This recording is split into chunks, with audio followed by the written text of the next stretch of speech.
Un jour du dénouement de ce scrutin historique en France, lors duquel le Rassemblement national espère encore la majorité absolue, la continuité de l'État sera assurée à garantie vendredi, le Premier ministre Gabriel Attal, tout en restant évasif sur son sort personnel. Le gouvernement pourrait gérer les affaires courantes aussi longtemps que nécessaire, a-t-il dit, en marge d'un dernier déplacement de campagne à Paris, semblant préparer les Français à une forme de gouvernement provisoire, le temps que le président Emmanuel Macron lui trouve un successeur à Matignon. Reste à savoir si ce dispositif serait prolongé pendant les Jeux Olympiques qui débutent le 26 juillet et focaliseront l'attention du monde. En attendant le verdict des urnes, Emmanuel Macron revoit ses options.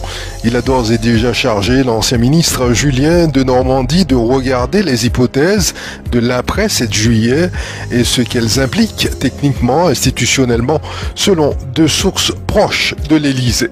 Sans dévoiler ses intentions, Gabriel Attal a indiqué qu'il s'exprimerait à l'issue du second tour. Retour aux urnes pour les citoyens de Guyane convoqués pour le second tour de l'élection législative. Situation inédite en Guyane dans la seconde circonscription qui compte 49 655 inscrits.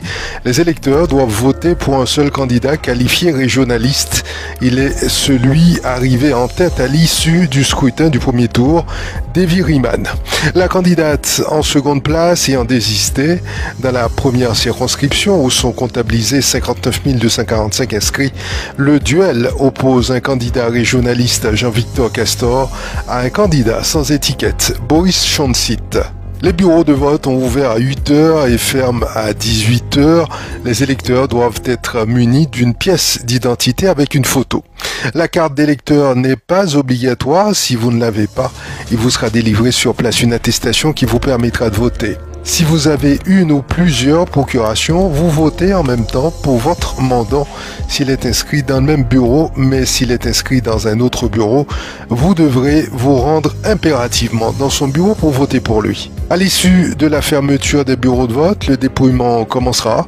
Les résultats arriveront très tôt pour certaines communes. Sous la direction du professeur Bertrand de Toffol, le docteur Charles Koubemba a lancé un projet de mise sous pompe à Apoquinon pour les malades du Parkinson. La première intervention réalisée cette semaine a été un succès et offre aux patients une nouvelle autonomie et une meilleure qualité de vie.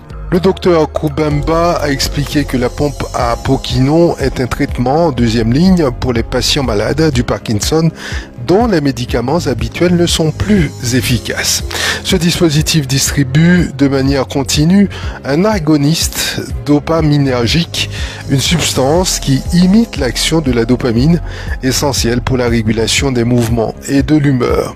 En Guyane, l'absence historique de services de neurologie a retardé l'introduction de ce traitement disponible en France depuis 1987. Pour être éligible à cette thérapie, les patients doivent être moins sensibles aux traitements standards comme le L-Dopa ou des effets indésirables significatifs.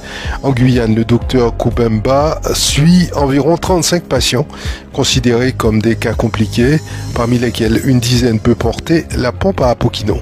Cette initiative représente une avancée significative pour le traitement de la maladie de Parkinson en Guyane, transformant la vie des patients et offrant un espoir renouvelé aux familles.